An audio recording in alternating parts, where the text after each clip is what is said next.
Attention, après 10% de baisse en 2 mois, le dollar américain est proche d'un fort support technique sur le Forex.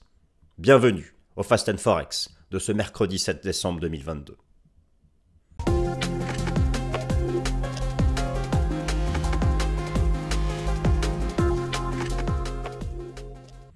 Alors chers amis, bienvenue, je suis comme chaque mercredi ravi de vous retrouver pour parler marché d'échange, 10% de baisse. Depuis début octobre, le dollar américain face à un panier de devises a perdu 10%. C'était mon scénario. Eh bien, désormais, j'alerte sur la proximité d'un fort support technique. Alors, nous n'y sommes pas encore exactement. Mais l'analyse chartiste, Elliotiste, en Nishimoku, l'approche pré-momentum, les données institutionnelles suggèrent qu'aux alentours des 100-102 points, le dollar US devrait stabiliser pour rebondir dans le sens de certaines données fondamentales. Car oui, d'après vous, quelle a été la source fondamentale de la correction de 10% du dollar américain depuis début octobre? Alors oui, il était suracheté, oui, ce sont des prises de profit, oui, l'exposition des institutionnels était surétendue à la hausse, très bien.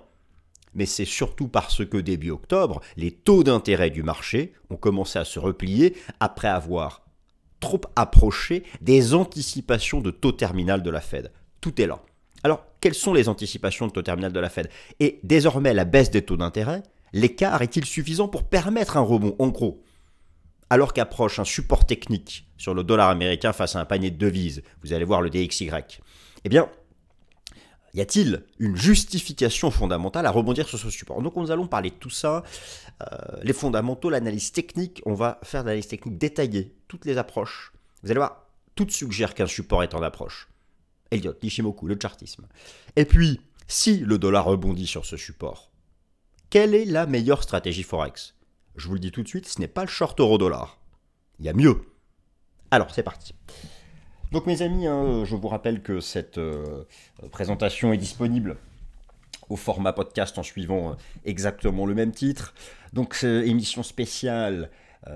Attention, fin de correction du dollar américain, ce qui était ici dans nos colonnes le scénario des dernières semaines. C'est intéressant de se projeter sur, et le plan s'est affiché ici sous vos yeux, je vais le remettre dans un instant, se poser la question, alors identifier un stade précoce, un support sur le dollar américain, c'est bien. Ce qui est encore mieux, c'est que l'identification de ce support, qui est, je pense, 2%, 2-3% plus bas, qu'on va bientôt tester, il faut y trouver une raison fondamentale. Un support technique doit avoir un socle fondamental. Eh bien, il est là, ce socle fondamental. C'est l'écart des taux du marché au taux terminal anticipé. Les datas sont disponibles, elles sont publiques. J'ai tout rassemblé sur un chart. Vous allez voir, j'espère qu'il vous plaira. Alors, le plan s'affiche sous vos yeux et donc on attaque pour envisager qu'après 10% de baisse, car oui, le dollar américain a perdu 10%. Alors, je vous le montre tout de suite sur la plateforme. Voilà, donc vous avez le DXY, le dollar américain face à un panier de devises, à gauche en données mensuelles. L'analyse technique arrive dans un second temps, et à droite en données journalières. Et donc, depuis les plus hauts de début octobre, il a perdu 9% au plus bas. Donc, une correction de 9% du dollar américain, ce n'est pas rien. J'estime que 80% du chemin est fait. On va, je pense, aller chercher plus bas. Alors, probablement pas sans le chiffre tout rond que tout le monde attend sur le DXY pour acheter, un poil au-dessus. Et c'est là qu'il faudra trouver une bonne stratégie, ou 2, voire 3. J'en ai 3 à vous proposer. Elles viennent à la fin. 3 stratégies Forex pour agir lorsque le timing, mes amis, compte avant tout. Lorsque le dollar sera sur ce fort support. Alors, taux terminal de la Fed, un enjeu de proximité. Cela a été la source de la correction du dollar américain depuis 2 mois. Le taux terminal de la Fed, la correction du DXY, a été déclenchée par la proximité absolue et relative du taux terminal de la Fed. Je vous rappelle ce qu'est le taux terminal de la Fed. C'est le taux d'intérêt des Fed Funds, donc le taux d'intérêt directeur de la Réserve fédérale des États-Unis, le plus haut que le marché anticipe pour stopper la hausse des taux. Alors ensuite, peut-être qu'on se maintiendra tout en haut ou que ça va redescendre. On ne sait pas si ça va pivoter ou pas. Mais début octobre, et donc les taux d'intérêt du marché ne dépassent jamais les anticipations de taux d'intérêt de la Banque centrale. Le taux d'intérêt de la Banque centrale étant le plafond en béton armé. Et donc, il y a toujours un écart de quelques dizaines de points de base. Eh bien, début octobre, les taux d'intérêt du marché, notamment à long terme, étaient arrivés à 50-60 BPS, points de base, du taux terminal anticipé. On ne peut pas s'approcher davantage. Correction, boum, correction du dollar. Désormais, l'écart devient à nouveau proche d'être intéressant. Alors, ce graphique, je l'ai préparé ici sur TradingView. Alors, accrochez-vous, prenez le temps, s'il vous plaît, de regarder. Il y a beaucoup d'infos sur ce chart. Alors, vous avez tout d'abord les taux d'intérêt du marché qui sont ici, aux États-Unis. Le 2 ans, le 30 ans et le 10 ans. Vous constatez que l'inversion de la courbe des taux est toujours sur un niveau extrême de 40 ans, c'est-à-dire que les taux d'intérêt à court terme sont supérieurs aux taux d'intérêt à long terme. Vous le constatez ici, le 2 ans est à 4,34, le 30 ans à 3,54, le 10 ans à 3,52. Et donc lorsque vous faites la soustraction, par exemple du 10 ans moins le 2 ans, mais ça peut être aussi le 10 moins le 1 an, c'est un spread donc, et il est négatif, c'est normal, puisque le 2 ans est supérieur au 10 ans, et que dans la soustraction, le 2 ans est ici soustrait au 10 ans. Moins 0,80, il n'y a jamais eu un tel écart. Ça, c'est un indicateur de récession potentielle pour l'année prochaine. Mais ce qui compte, regardez, le dollar rebondit, corrige depuis 2 mois. Que s'est-il passé à 2 mois? Où est-ce qu'on était fin septembre? Regardez les taux du marché. Et ici, en rouge, vous avez les anticipations de taux terminal de la Fed sur laquelle j'ai mis la probabilité du marché. Cette probabilité vient de l'outil CME Fed Watch Tool. En fait, c'est le prix des contrats futurs négociés à la bourse de Chicago sur le taux d'intérêt des Fed Funds. Et en fonction de ce prix, eh bien, on en déduit des probabilités implicites de taux terminal pour la Fed. Et donc, j'ai indiqué ici, sur le graphique, ces probabilités. Les deux probabilités les plus fortes, 35% pour un taux terminal de la Fed à 5%. Actuellement, nous sommes à 4%. Actuellement, nous sommes à 4%. Le taux de la Fed est à 4%. La semaine prochaine, vous avez la dernière décision de politique monétaire de la Fed. Les anticipations sont 4,5%. Pour le taux terminal, donc, les deux plus fortes probabilités, c'est 5 et 5,25. Eh bien, début octobre, les taux d'intérêt du marché, notamment le 10 ans et le 30 ans, étaient arrivés à 50-60 points de base, 0,50 points de pourcentage en dessous, ça ne peut pas aller plus haut. Et donc, la correction du dollar. Voilà. Il n'y a pas de secret, il n'y a pas de mystère en bourse. Et donc, voilà. Vous avez ici le 30 ans et le 10 ans, et regardez, ils sont passés de 4,15 à 3,50.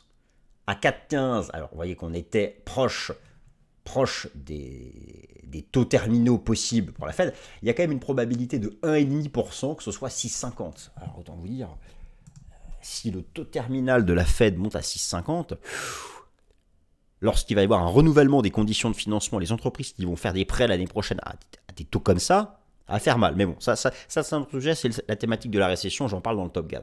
Mais donc pour le dollar, le repli des taux devient peut-être suffisamment intéressant avec un écartement, parce que imaginez que là la probabilité, 35% pour un taux terminal à 5%, 38% pour un taux terminal à 5,25. Mais si jamais le taux terminal c'est 5,5 ou 6, les taux vont remonter et le dollar aussi. C'est ça qu'il faut comprendre. Donc est-ce que la proximité d'un support technique sur le dollar, est-ce qu'elle coïncide avec un écart devenu suffisamment intéressant entre le taux du marché et le taux terminal anticipé pour la Fed? J'espère que c'est clair.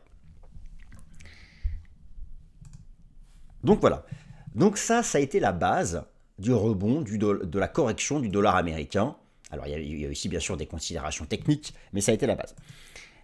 D'ici la fin de l'année, je voulais donc expliquer, il reste la dernière décision de politique monétaire de la Réserve fédérale des États-Unis et il reste surtout le dernier chiffre de l'inflation à la consommation aux États-Unis.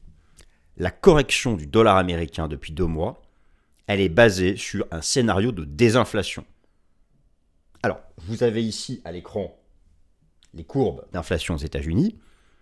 Depuis 2 mois, on désinflationne, on a commencé à avoir une inflexion à la baisse des courbes d'inflation. est-ce que le chiffre de la semaine prochaine va le confirmer? Actuellement, l'inflation à la consommation aux États-Unis, le CPI, est à 7,7. Comment savoir ce que sera le chiffre de novembre publié le mardi 13 décembre? Vous avez pour ça des consensus de marché. Mais des consensus se trompent parfois. Le consensus est à 7,6. Si c'est 7,6 et que là on est à 7,7, on confirme la désinflation, mais c'est une petite désinflation. Alors, si par contre on a 7,8 ou 7,9, le dollar remonte pleine balle tout en haut. Je vous conseille d'utiliser, je teste depuis l'été dernier, un superbe algorithme.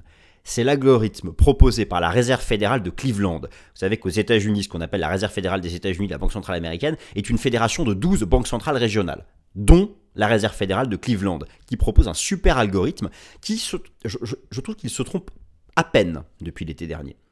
Eh bien, selon cet algorithme que je vais vous montrer, le prochain chiffre de l'inflation serait autour de 7,4 ou 7,5. Donc ça confirmerait la désinflation. Alors c'est ça, je pense, qui peut amener le dollar un peu plus bas, pile poil sur son support, c'est-à-dire 2-3% en dessous. Donc patience avant une stratégie d'achat de rebond sur le dollar américain. Je vous montre cet algorithme en direct.